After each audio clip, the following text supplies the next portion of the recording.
बच्चों नमस्कार।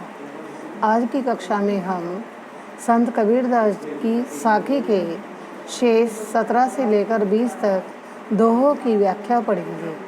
इससे पहले आपने दो व्याख्या समझी। एक तो दोहा नंबर 1 से लेकर 8 तक और दूसरी 9 से लेकर 16 तक। आज हमारा साखी का पाठ पूरा हो जाएगा। अन्यना अंतरी आऊँ यूँ तू ज्यों नैन जपेयूँ।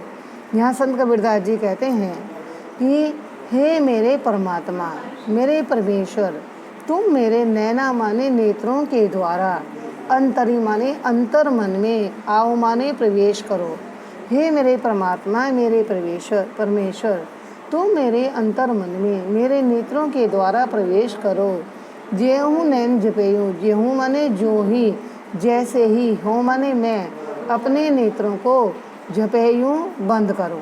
ना हो देखूँ और को, ना तुझ देखन देऊँ, जिससे ना तो हो माने मैं ही देखूँ और को और किसी और को देख सकूँ, जिससे ना तो मैं ही किसी और को देख सकूँ, ना तुझ देखने देऊँ और न ही मैं तुझे किसी और को देखने दूँ। यहाँ संत कबीरदास जी जीवात्मा और परमात्मा के एकाकार अभिन्न एक निष्ठ संबंध को स्पष्ट करते हुए कहते हैं कि संसार में आने के बाद जीवात्मा जो परमात्मा का अंश है, वह परमात्मा के एकाकार संबंध को प्राप्त करने के लिए कहती है कि हे मेरे प्रियतम, हे मेरे परमात्मा, तुम मेरे नेत्रों के द्वारा मेरे अंतर मन में प्रवेश कर जाओ।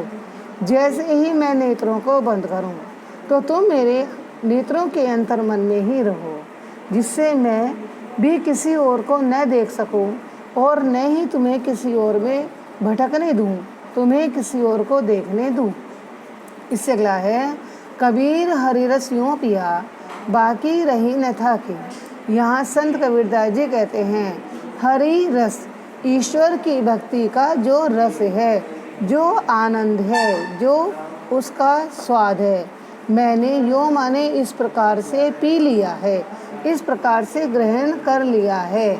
बाकी माने शेष, था की माने प्यास, अब कुछ भी जानने की शेष न रह गई।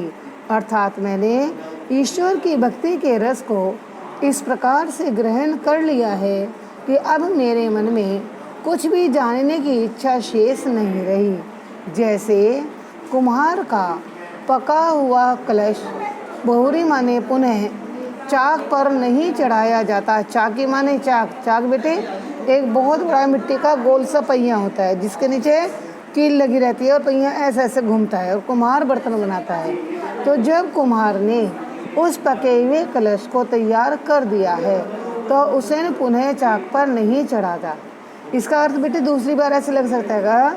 यहाँ संत कबीरदास जी कहते हैं जैसे कुम्हार का पका हुआ कलश पुनः चाक पर नहीं चढ़ाया जाता, उसी प्रकार मैंने भी परमात्मा की भक्ति का रस इस प्रकार से पी लिया है, परमात्मा की भक्ति को इस प्रकार से ग्रहण कर लिया है कि अब मेरे मन में, मेरी अंतरात्मा में कुछ भी जानने की शेष प्यास नहीं रही।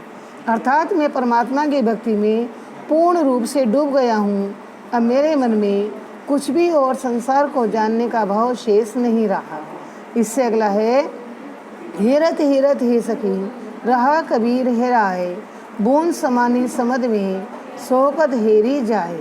यहाँ संत कबीरदास जी कहते हैं कि जैसे एक जल की बूंद को, हेरत माने खोजते खोजते, हे सखी, वह बूंद रूपी जीवात्मा पूर्ण रूप से, कबीरदास रूपी जो जीवात्मा पूर्ण रूप से हिराए अर्थात विलीन हो गई।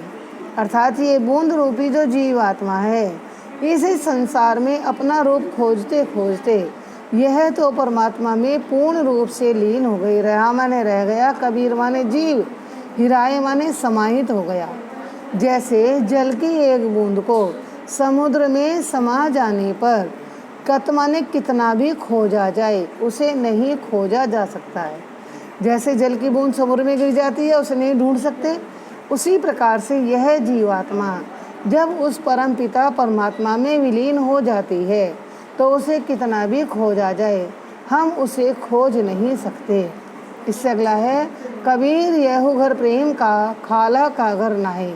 यहाँ संत कबीरदास जी कहते हैं, ये जो ईश्वर प्रेम, राष्ट्र प्रेम और मानव प्रेम का जो घर है, यह तुम्हारी कोई मौसी का घर नहीं है। खाला माने मौसी। शीश उतारे हरि करे। इस प्रेम रूपी घर में प्रवेश करने के लिए तुम्हें शीश उतारना पड़ेगा, अर्थात तुम्हें अपने अहंकार को, अपने घमंड को पूर्ण रूप से जीवन से अलग करना पड़ेगा, पूर्ण समर्पण करना पड़ेगा। इस शीश को उतारकर हाथ में लगना पड़ेगा। जो इसे हाथ में ले लेता है, सो माने वह ही इस घर माही, घर में बैठे माने प्रवेश कर सकता है, वही इस घर में बैठे माने प्रवेश कर सकता है। अंत में संत कबीरदास जी कहते हैं कि हे भक्तों, ये ईश्वर प्रेम का घर कोई तुम्हारे मौसी का घर नहीं है, जिसमें तुम अपने दुर्गुणों के साथ, बुराइयों के साथ प्रवेश कर सकते हो।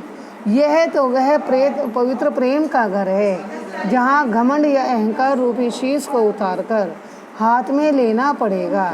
जो इस अहंकार रूपी शीश को उतारकर हाथ में ले लेता है, वह ही इस घर में पेट माने प्रवेश कर सकता है, वह इस घर में जा सकता है।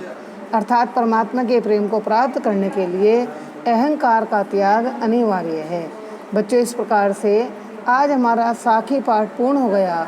अगली कक्षा में हम संत कबीरदास जी की पदावली की व्याख्या पढ़ेंगे। आज की कक्षा यहीं समाप्त हो जाती है। धन्यवाद।